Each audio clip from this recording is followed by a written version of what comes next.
Hi, my name is Syed Azmi. This will be probably my last, because I'm resigning from doing all the causes that we just mentioned. So, no, I just have to. It was just too much. Now, surprisingly, tonight's topic is on healthcare, which is the first time ever I'm talking about my own profession. I'm a pharmacist. I'm an oncology pharmacist by profession.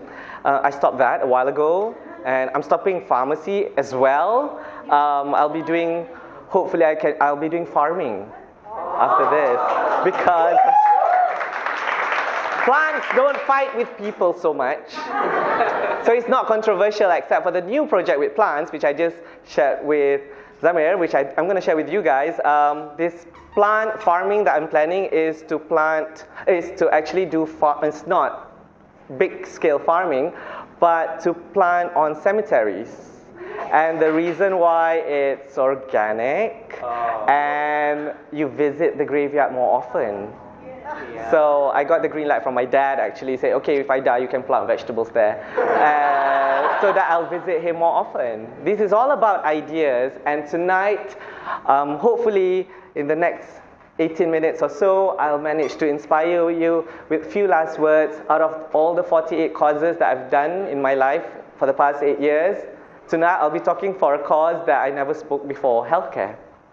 But this healthcare, I'm a pharmacist not by choice. I actually applied to become a teacher, and apparently UKM thought that I was overqualified. And so they just pushed me to do pharmacy, and because there were no boys doing it. So at that time. So I studied pharmacy for 4 years. I graduate and just start working. And that's where my line comes with healthcare. Now, looking at all of yours age range, healthcare is probably not something that you think so much now. This is talking in general. Just see where I come from here. And when people talk about healthcare, they are talking about insurance. They're talking about old folks' home. They're talking about mental health. That's the general. But the problem is, why are we looking through that angle? And this is what I want you to do, because I'm retiring, right?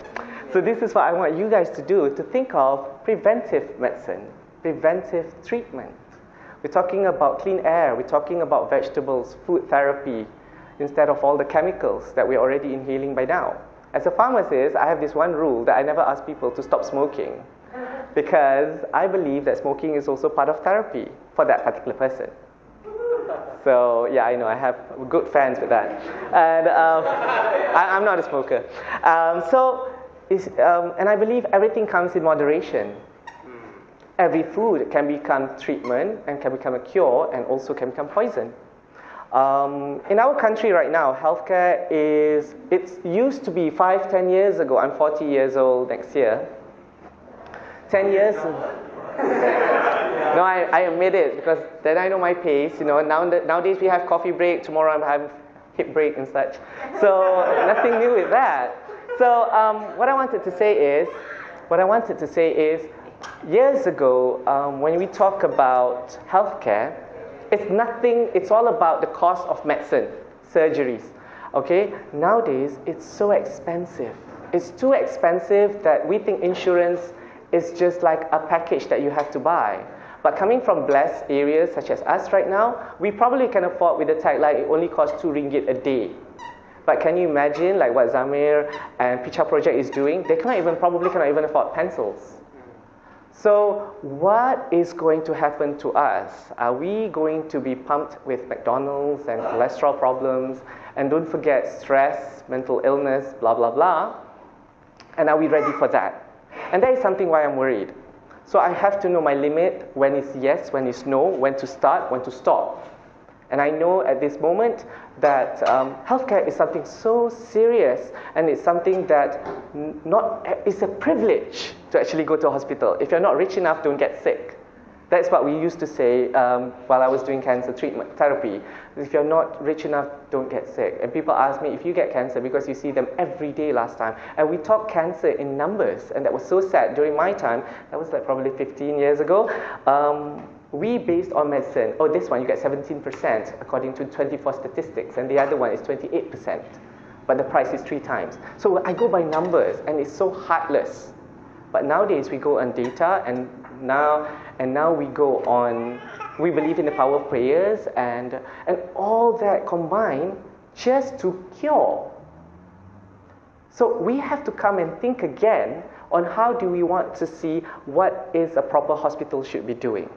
We cannot think anymore of, oh, never mind, if I get diabetes, I'll just go and get medicine. It doesn't work that way. Actually, those medicine will kill you faster. It's either this or that, which is true. So when people ask me, if you get cancer, Syed, which one would you choose? Oh my God, morphine, please. Marijuana, please. Because I did not take care of myself that well to be educated enough or to earn so much money just to get this kind of treatment, and it's very much daunting. So this kind of topic, like tonight, that I have to share with you, and it's a course that I don't do. I was thrown to do pharmacy, and now I have to talk about healthcare. Thank you, Zikri. And but he has a point. He just said that, come on, being in this industry, what do you think? What I really think is no more raw sugar. What I really think is enough candies. What I really think is drink a lot of water. We cannot even do that. And talking about greens and talking about playing with soil is better than cream to prevent eczema. Honestly, playing with soil will cure eczema far better, far more efficient than those steroid medicines. And it's important. We have to let our children be children. We have to let children play, sweat, rolling around and all that. It's important to build immune system. Nowadays, we put Dettol, everything Dettol. Oh my God. And antiseptic solutions. So, so it's wrong. It's a wrong concept. The world is made to protect us if we protect the world. And that is my rule of thumb.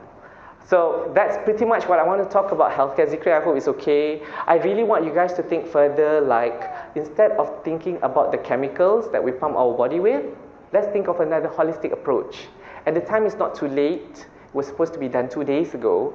But then again, so it's not too late for you guys to actually think of how you want to put yourself in. There's another culprit in healthcare that I think is important to tell everyone. It's materialism.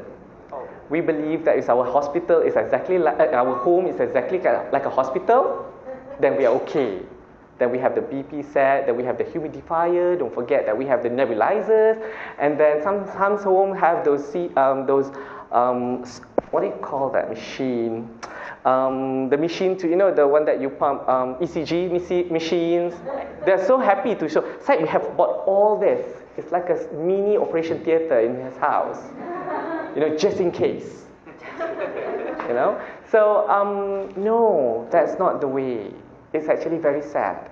And don't forget, Malaysia, healthcare system for the elderly, it sucks big time.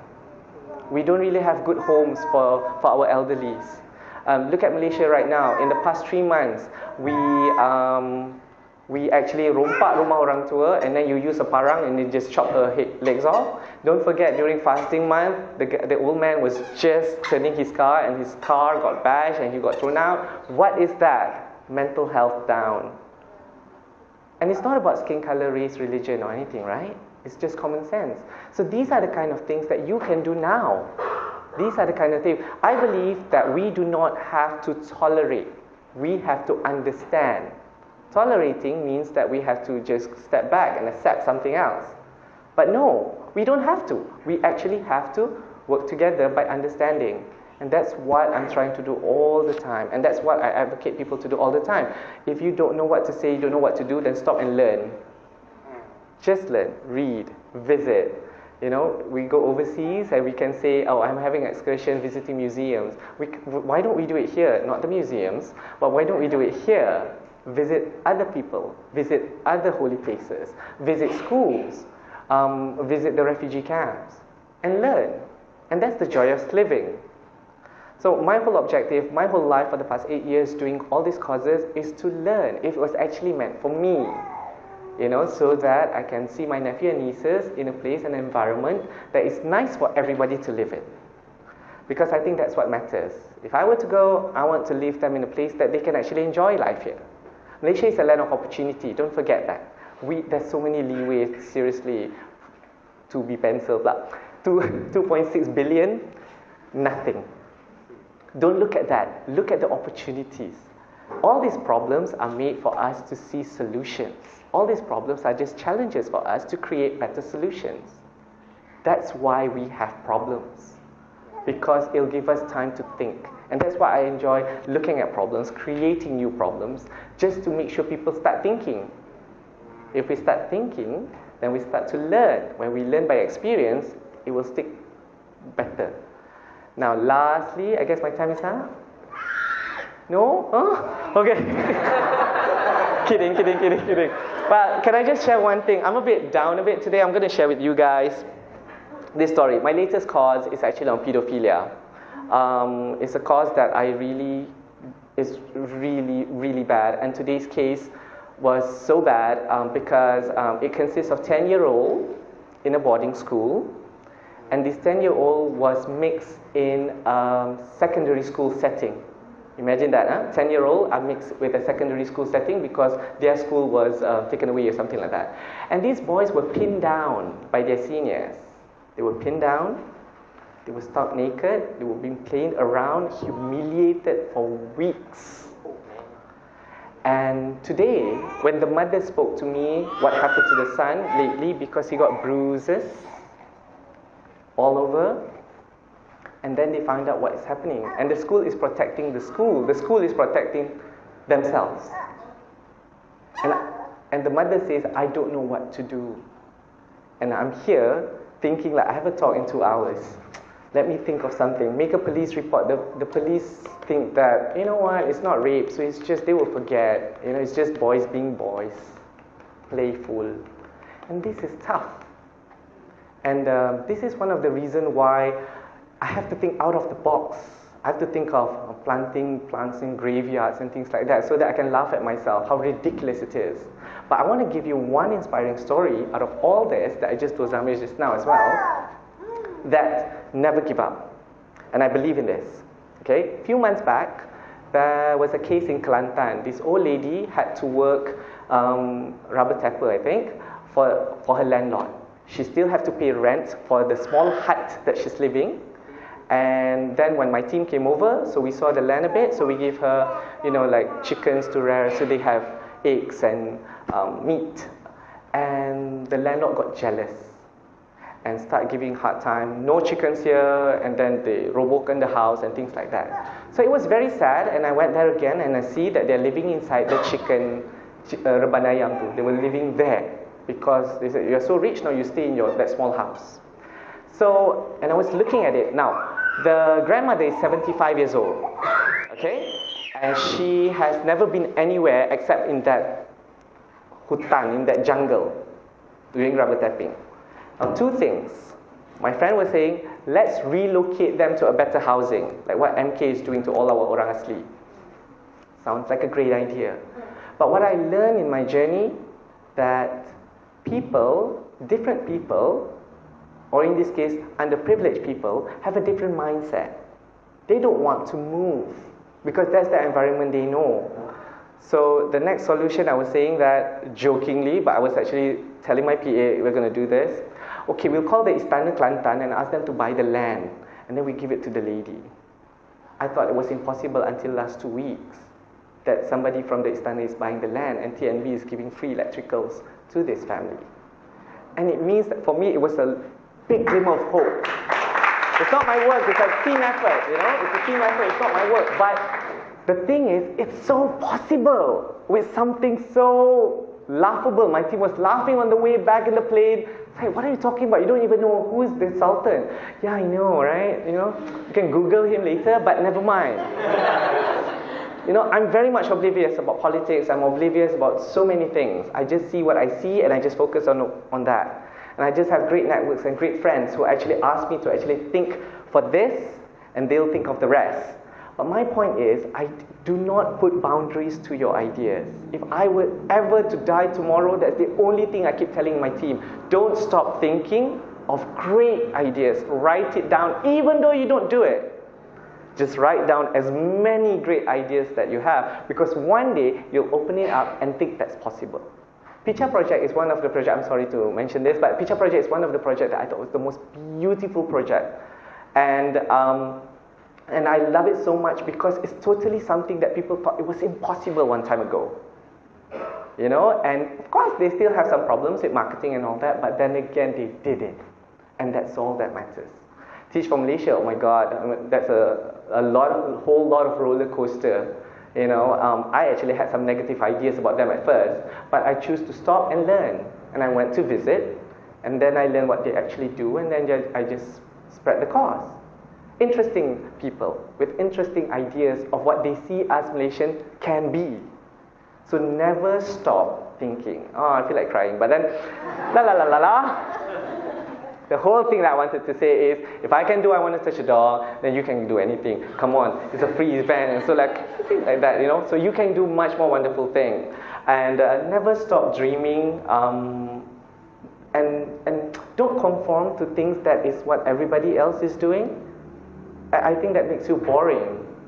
And but then, in the end, whatever faith that you believe in, they all teach good ethics. With that, you don't have to be arrogant about it. There's a time and place to be playful, to be loud, to be what you want to be. With that, thank you.